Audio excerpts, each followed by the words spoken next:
सभी साथियों को नमस्कार। युवा मंच के यूट्यूब चैनल, फेसबुक पेज पर आप सभी का स्वागत है।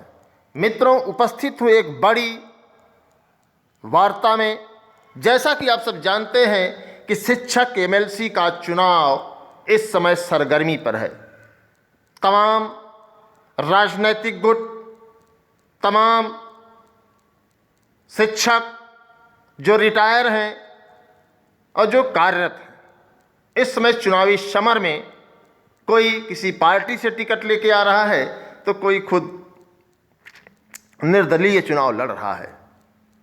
ऐसे में एक सवाल है कि हर हाल में हम लोगों को एक निर्णय लेना चाहिए।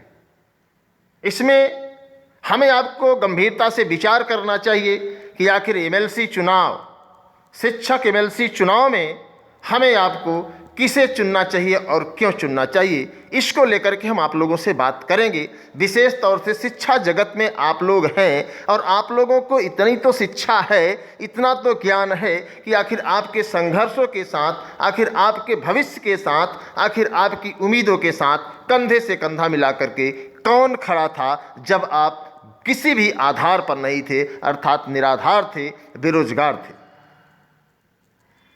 तो बहुत बड़ी डिबेट है मित्रों। उम्मीद करता हूं कि आप लोग चयनित हैं, रोजगार युक्त हैं, तो इस बात को अधिक से अधिक लोगों तक पहुंचाएंगे। और ये सवाल तमाम उन नेताओं के लिए है जो सिर्फ और सिर्फ अवसरवादी हैं, सिर्फ और सिर्फ अवसर का लाभ उठाने के लिए सिर्फ और सिर्फ मौका परस्त लोग हैं, उन पर भी एक सवाल है। तो मैं चाहूँगा कि आप लोग इस वीडियो को अधिक से अधिक शेयर करें, लाइक करें। अगर आप चैनल पर नए हैं तो चैनल को सब्सक्राइब कर लें। इस मुद्दे पर सभी को गंभीरता से विचार करना है। क्या राजनीतिक दलों के पक्ष, चाहे जिस भी दल के हों, चाहे सपा के हों, चाहे बसपा के हों, चाहे भाजपा के हों, चाहे कांग्रेस, XYZ कोई भी दल हो, क्या आपके विज्ञापन को लेकर के, रिजल्ट को लेकर के, समायोजन को लेकर के, प्रतीक्षा सूची को लेकर के, ज्वाइनिंग को लेकर के कभी संघर्ष किया है क्या? यदि हां तो आप उनके साथ रहें, यदि नहीं तो आखिर वोट क्यों? ये सवाल आपको करना होगा। आपको यह समझना होगा कि आप एक दौर में बेरोजगारी का दंश झेल रहे थे, एकदम बेरोजगार थे, असहाय थे। ऐसे में पूंजीपति, कारपोरेट नेता क्या आपके दर्द को अपना दर्द समझते थे क्या? क्या आपके दर्द को कभी ना दर्द इन्होंने समझा क्या? इन सभी चीजों पर हमें आपको विचार करना होगा। एमएलसी बनना बहुत बड़ी चीज नहीं है, लेकिन बेरोजगारों के दर्द को भी पहचानना, या जिस दर्द से आप निकल करके एक लंबी मेहनत करके, एक लंबा संघर्ष करके अपनी उम्मीदों पर खरा उतरे, अपने माता पिता के सपने को सजाए हैं, क्या इन नेताओं का उसमें 1 भी % योगदान है क्या? ये आपको सोचना है और फिर आपको मतदान करना है। किसे चुनना है, क्यों चुनना है, किस लिए चुनना है, ये आपको तय करना है। ये जो तमाम नेता सड़कों पर घूम रहे हैं, एमएलसी बनने का ख्वाब देख रहे हैं, तो इनसे सवाल करिए, आप इनसे सोचिए इनके बारे में कि इनका योगदान शिक्षा के क्षेत्र में कितना था। क्या ज्वाइनिंग के समय जो प्रबंधक मोटी रकम जबरदस्ती वसूल रहे थे, क्या उनके खिलाफ कभी एक शब्द बोले हैं क्या? क्या उनके खिलाफ संघर्ष किए हैं क्या? जो प्रबंधक आप जैसे ही माध्यमिक शिक्षा सेवा चयन बोर्ड से चयनित हुए, आप विद्यालय में पहुंचे, प्रबंधकों ने सीधे आपसे मोटी रकम वसूलने का प्रयास किया, तो क्या ये जो एमएलसी के पदों पर लड़ने के लिए तैयार हैं, क्या कभी आपके साथ खड़े हुए क्या? आपके पास पैसा नहीं था तो क्या आपके पैसे दिए क्या, या बोले क्या? तमाम ऐसे शिक्षक हैं जिन्होंने मेरे पास फोन करके इस बात को कहा कि सर मुझे ज्वाइनिंग नहीं मिल रही है, सर मुझे नियुक्ति नहीं मिल रही है, वहां पर तदर शिक्षक हैं, वहां पर प्रबंधक तानाशाह है। तो क्या आपके जो नेता हैं कभी आपके पक्ष में खड़े होकर बोले क्या? नहीं बोले ना। इस बात को ही आपको विमर्श करना है। आपने देखा होगा इस चुनावी दंगल में कई ऐसे शिक्षक हैं जो रिटायर हो गए हैं और एमएलसी के पद पर चुनाव लड़ रहे हैं, वो पार्टी से टिकट ले रहे हैं। आप बोलिए, क्या सपा वाले आपके साथ आंदोलन करते हैं? बसपा वाले आंदोलन करते हैं? भाजपा वाले आंदोलन करते हैं? कांग्रेस वाले आंदोलन करते हैं? आपको अपनी लड़ाई खुद जब लड़नी पड़ी थी, आपके ऊपर खुद मुकदमे हुए थे, आपको खुद जेल जाना पड़ा था, तो ये नेता कहाँ थे? ये जो बहुरूपीय नेता हैं, ये जो सिर्फ और सिर्फ अवसरवादी हैं, जो पार्टियों को मोटी मोटी रकम देकर टिकट लेने वाले लोग हैं, आखिर उस समय कहाँ थे? इस पर हमें आपको विचार करना होगा। अगर हम आप विचार नहीं करते हैं तो हमारी ये कौमें तो बर्बाद होगी, आने वाली 7 कौमें भी बर्बाद हो जाएंगी, क्योंकि ये बड़े बड़े लुटेरे हैं। इनसे थोड़ा सा हमें आपको सावधान होना है, इनसे थोड़ा सा हमें आपको सक्रिय रहना है कि आखिर ये किस तरीके से जो अपना भेष बदल करके आ रहे हैं। जब इन्होंने प्रबंधकों के खिलाफ, माध्यमिक शिक्षा सेवा चयन बोर्ड के खिलाफ या किसी भी पक्ष में कोई भी आवाज नहीं उठाई है, तो आखिर इन्हें वोट क्यों दिया जाए, ये आपको विचार करना होगा। आइए बात करते हैं वित्त विहीन शिक्षकों को लेकर के।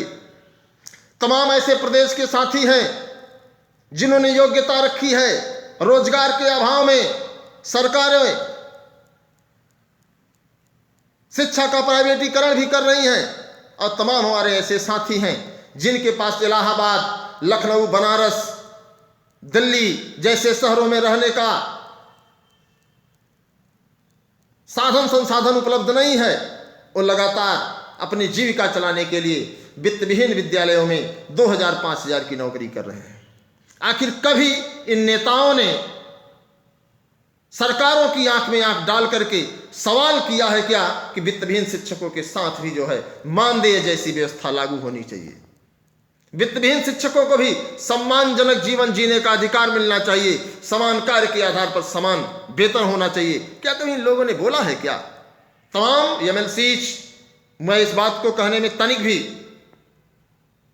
नहीं झिझक रहा हूं कि तमाम एमएलसीज आज से नहीं, आजादी के बाद से लगातार बनते चले आ रहे हैं। कई लोग ऐसे हैं कि जो अपनी पीढ़ी दर पीढ़ी कई बार लगातार संघर्ष किए और सफलता हासिल किए हैं, चुनाव लड़े, चाहे पैसे के दम पर दिए हों, चाहे आप जैसे भी दिए हों। इस बात को मैं यही इंड करता हूं।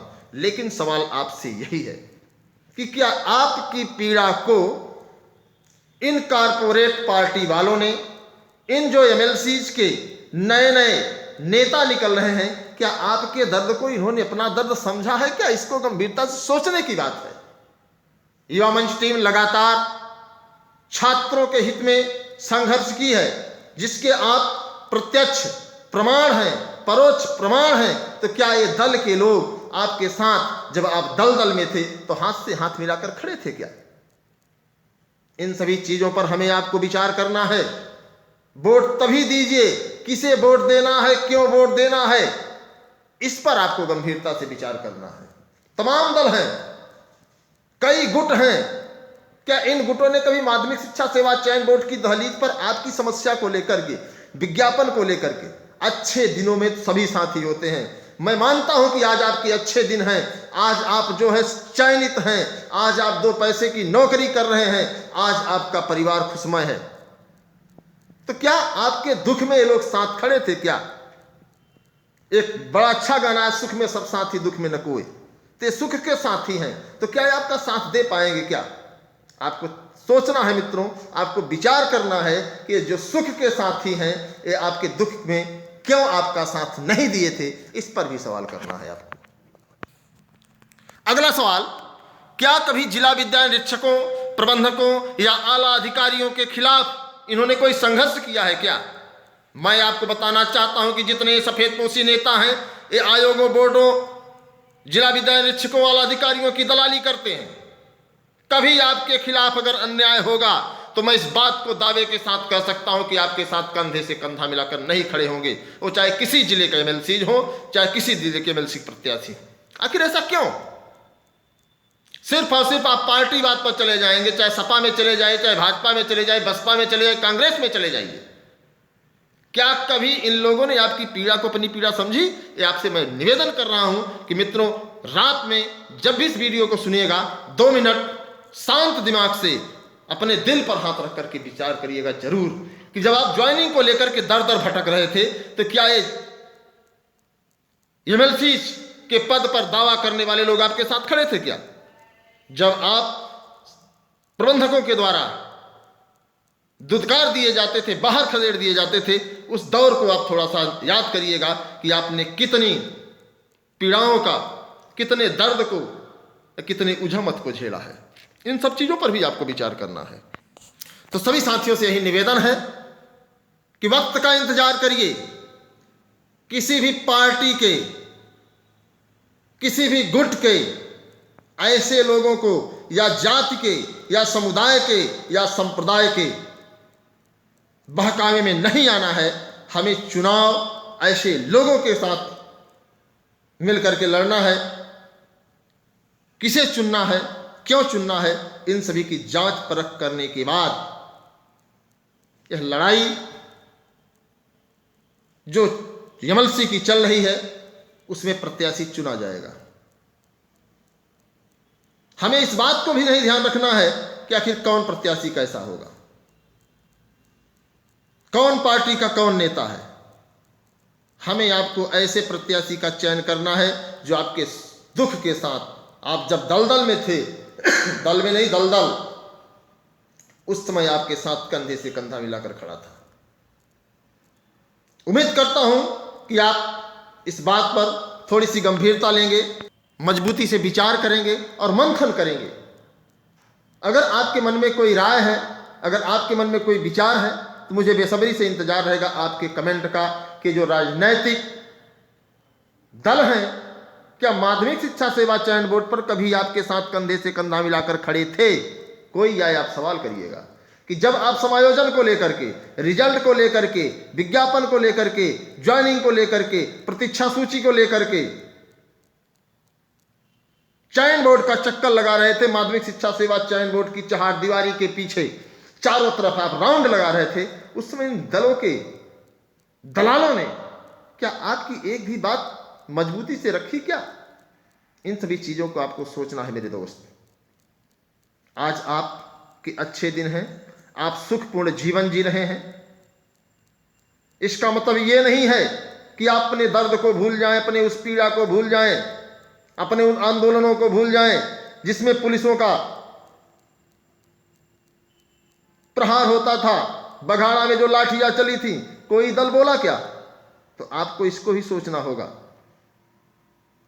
आज आप शिक्षक हैं, कई तमाम प्राइवेट शिक्षक हैं, उनका जीवन गुजर चल रहा है। क्या इन सभी मुद्दों को लेकर कभी सड़कों पर उतरे क्या? तो इन सभी चीजों को बार बार मैं इसलिए कह रहा हूं मित्रों कि आपको गंभीरता से विचार करना है। किसे चुनना है, क्यों चुनना है, कब चुनना है, कहां चुनना है, ये सब निर्णय आप लोगों के बीच में एक मंथन के रूप में होना चाहिए। और जो भी नेता आए उनसे सवाल करिए कि महोदय आपने मेरे लिए क्या किया है, या आने वाली पीढ़ियों के लिए क्या। आज जो शिक्षा व्यवस्था में आप देख रहे हैं विसंगतियां हैं, अगर ये दलों के दलाल, एमएलसी, गुटों के लोग अगर सक्रिय होते तो आज प्रदेश की शिक्षा व्यवस्था और भी सुदृढ़ होती, और भी मजबूत होती। जिला विद्यालय शिक्षकों की तानाशाही आप देख रहे हैं, प्रबंधकों की तानाशाही आप देख रहे हैं, तमाम चीजें आपके सामने हैं। आप अपनी नजरों को उठाकर अगर देखेंगे तो निश्चित तौर पर आपको सही तरीके से सब कुछ स्पष्ट दिखाई देगा। तो मित्रों, मैं निवेदन करता हूं कि आप लोग वीडियो को शेयर करिए। हर चयनित शिक्षक साथी, हर प्राइवेट विद्यालयों में, जो वित्तविहीन विद्यालयों में हमारे चयनित साथी पढ़ा रहे हैं, जो अचयनित साथी पढ़ा रहे हैं, क्या इनकी आवाज उठाने में इन दलों और गुटों के मुंह में दही जम गया था क्या? तो इन सभी चीजों को आप लोग चुनाव के दौर में ध्यान से देखिएगा। खास तौर से कुछ ऐसे शिक्षक भी चुनाव लड़ रहे हैं जो रिटायर हो गए हैं, जो अंतिम पड़ाव पर चल रहे हैं, वो भी ये सपना देख रहे हैं कि हम जो है एमएलसी बन जाएं। उनसे भी सावधान रहने की जरूरत है। उम्मीद करता हूं कि आप लोग थोड़ी सी, बहुत ज्यादा नहीं, गंभीरता के साथ इस पर विचार करेंगे।